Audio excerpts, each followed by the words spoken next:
Hello, bonsoir tout le monde et bienvenue sur Demos Crypto. Aujourd'hui on est le 30 juin à minuit 11 et on est parti pour votre vidéo favorite, une analyse crypto de fin de soirée. Petit point qu'il faut que je vous rappelle, le trading de crypto-monnaie peut occasionner des pertes partielles ou majeures et mes conseils ne sont pas des conseils financiers. Ainsi, mes analyses comme une excellente marque de voiture peut avoir des erreurs. Voilà pour ce point, passons à l'analyse. Alors qu'est-ce qu'on a eu aujourd'hui sur le Bitcoin? On a eu une belle bougie verte, où ce que on n'a pas eu de mèche en bas, donc on a eu globalement en daily, on a eu un rebond sur le bas du range, donc range qui existe depuis maintenant une bonne semaine voire deux. Il faut savoir que on est toujours dans ce range et on rebondit en haut, on rebondit en bas. On suit le range que j'ai dessiné pour le moment. À savoir qu'aujourd'hui, on a eu l'OFOMC, on a eu les taux d'intérêt de la Fed aux USA, donc on a eu beaucoup d'événements qui étaient censés faire bouger le marché. On ira voir tout de suite après.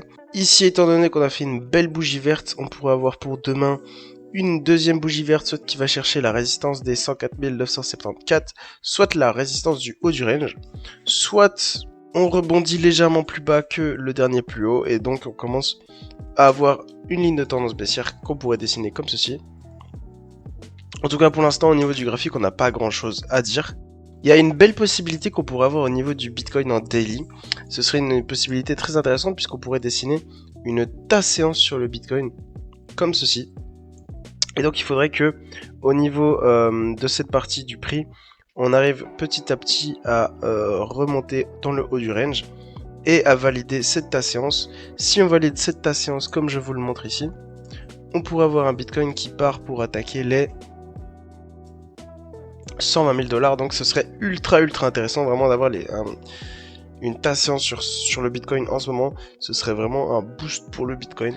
Ensuite, au niveau de la liquidity map, on n'a pas grand chose à dire. On est entre deux belles poches de liquidité. C'est-à-dire qu'on est beaucoup plus proche de la liquidité des 110 000 jusqu'aux 120 000 que de la liquidité d'en dessous.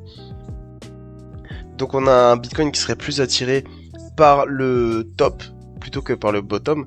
Maintenant, il faut faire attention parce qu'on est entre deux, donc on peut très bien aller vers le bottom. Donc la liquidité pour l'instant n'est pas un grand indicateur, il faudra être très prudent au niveau du Bitcoin, être patient, ne pas émettre des avis de prédiction trop précis parce que on n'a pas vraiment de boule magique en ce moment. Ensuite, pour ce qui est du calendrier économique, donc il faut savoir qu'aujourd'hui on a eu donc les taux d'intérêt de la Fed et donc on n'a pas eu de changement, on est resté à 4,5%, ce qui veut dire que le marché n'a pas été trop impacté par ceci, sachant que si on aurait augmenté, qu'on aurait passé à 5%, on aurait eu un marché très rouge, un marché qui aurait pris un sale coup, un marché qui serait vert, un marché qui aurait pris des couleurs, c'est un marché justement qui aurait pris un 4%, donc qui aurait diminué dans les taux d'intérêt. Ici, c'est resté le même, donc on n'a pas eu un marché qui a été trop impacté par ceci. C'est un marché plutôt hésitant qu'on a eu.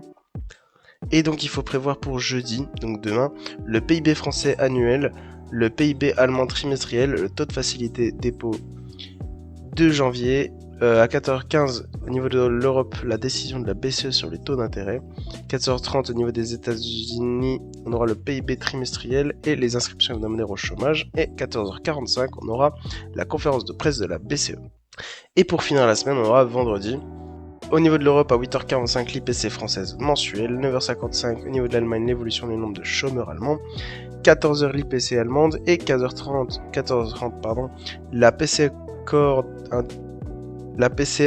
indice des prix à la consommation des ménages mensuels des États-Unis. Donc globalement, les plus grosses news sont passées, c'était aujourd'hui. On a eu beaucoup de choses, mais pas trop d'impact sur le marché. Et maintenant, le reste, ce sera des petits événements qui ne feront pas trop bouger le marché normalement. C'est pas parce qu'il n'y a pas d'événements que le marché ne sera pas volatile, on peut avoir un marché qui pète quand même. Donc il faudra être très prudent sur le Bitcoin. Par ailleurs, on a vu ici qu'on peut faire une belle tasse séance sur le Bitcoin. Ça pourrait être très intéressant, mais il faudra faire attention à quelque chose, c'est que la Bitcoin dominance ne cesse de monter. Si on passe en 4 heures, on peut voir que la Bitcoin dominance nous fait toujours des plus bas de plus en plus haut et des plus hauts de plus en plus haut. Donc on a vraiment une tendance bullish sur la dominance et ça c'est pas bon signe pour les altcoins. Donc la dominance c'est la dominance du Bitcoin sur le marché. Le Bitcoin est actuellement quasi à 60%, c'est-à-dire qu'il a beaucoup pris depuis le temps. on a un Bitcoin qui domine le marché, et donc un Bitcoin qui domine le marché, c'est un Bitcoin qui empêche clairement les altcoins de proliférer normalement. Donc il faudra vraiment faire attention à ceci, parce qu'on aura sûrement des altcoins qui vont avoir du mal à pump dans les prochains jours. Par contre, on aura un Bitcoin qui va sûrement prendre beaucoup de couleurs si sa Bitcoin dominance continue de monter comme ça. Maintenant, il faut savoir que à force de monter, on risquera de toucher une résistance qui fera retourner le marché, donc il faudra vraiment faire très attention. Donc c'est tout pour moi, je rappelle que vous pouvez trader tous ces cryptos sur BingX avec des frais réduits grâce à mon lien de parrainage dans la description. Vous avez aussi une alternative BitGate qui est beaucoup plus intéressante pour le trading, donc vraiment sautez sur l'occasion, lâchez votre meilleur like, abonnez-vous, c'était Demos Crypto, ciao ciao.